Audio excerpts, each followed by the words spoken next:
Hi. Let's start that again. Hi, it's Ivy, and it's also been quite a while. Sorry about that.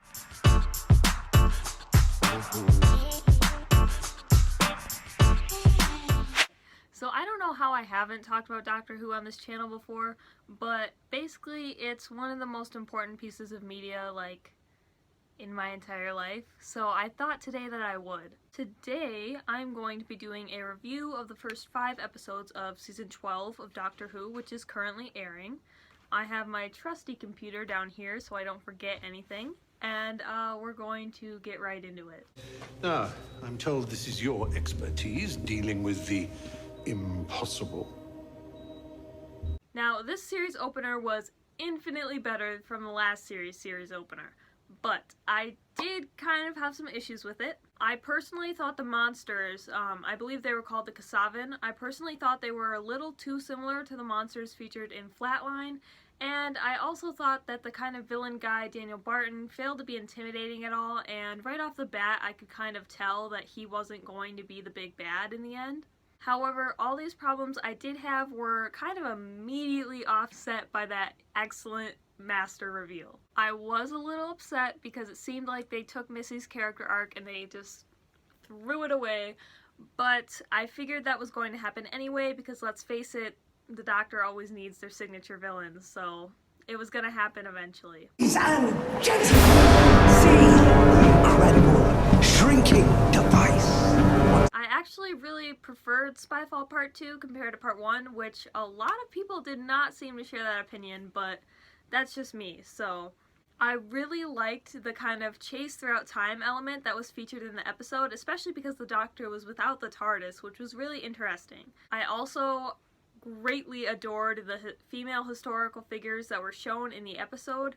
I am kind of a little ashamed to admit that I had not heard about them at all before, so it was kind of a history lesson, which was really cool because I did look into those ladies eventually, and I thought they were really cool and a great addition to the episode. I also thought the decision to separate the companions from the Doctor was really interesting, and it was nice to kind of see them solve things on their own a little bit. One scene that I have to talk about, because let's be real, everybody was talking about it, is the Neil scene. Now, there was kind of a little bit of discourse about this because people were kind of pointing out the awkward gender dynamic that is now apparent between the two, but honestly, I don't think that matters or applies in this situation, and especially not to these two characters. If anything, I thought the Neil scene was a perfect example, a perfect showcase of what the Master and the Doctor's relationship is really like. Master always seeks to overcome and control the Doctor, and he tries to do so by asking her to kneel in front of him. And yes, she does kneel, but she doesn't give in. Her defiance and her snark are definitely still there when she kneels in front of him. When the Master kneels in response, I feel like that really showcases how, despite these two battling across the universe for thousands and thousands of years, at the end of the day, they are still equals. Opposites, yes, but equals. So I thought that scene was really interesting, and I don't think I'll ever stop talking about it. Speaking of the Master, I love the new Master. Sacha Dhawan's performance was beyond amazing. I feel like he really perfectly encapsulated the Master's giddy evilness, and the way he switched from O to the Master in just a split second was incredible. And honestly, if we don't see him again, I don't know, I might riot. I don't know. Honestly, I don't want to talk about Orphan 55. If I hear the name Benny one more time... You're an inventor. I have my moments. The historical episodes have always been my favorite, just because I love seeing Earth, and I love learning things, and again, I'm ashamed to say I barely knew anything about Nikola Tesla before this episode.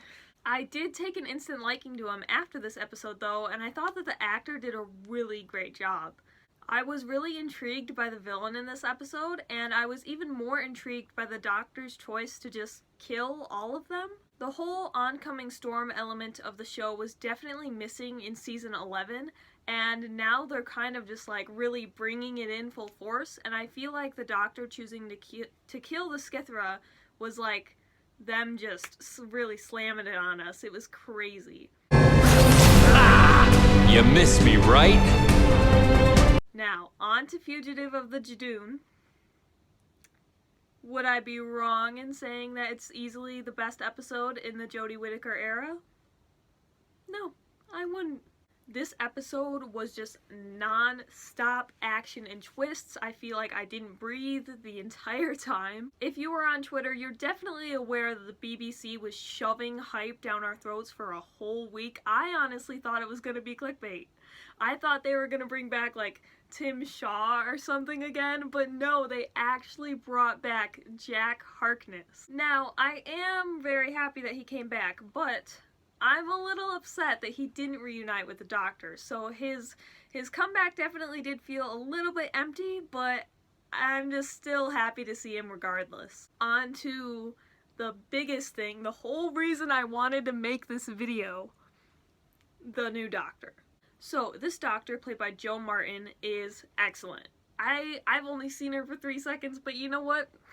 I don't need any more. The jury's out. She's amazing. I have a million questions, and so does the whole rest of the fandom, and I don't know about you guys, but I've been reading theories non-stop since the episode came out, and I love all of them. This twist is just so big, and there's so many possibilities that could happen from it, and I could not be more excited to see where they're going with this. Overall, I really love this season so far. Despite the slip up with Orphan 55, I think we can all admit that it's loads better than last series, and honestly, I think it's shaping up to be one of the best seasons of New Who so far. Jodie Whittaker and the rest of the ensemble cast are definitely coming into their own and doing some really great work this season, as were the writers.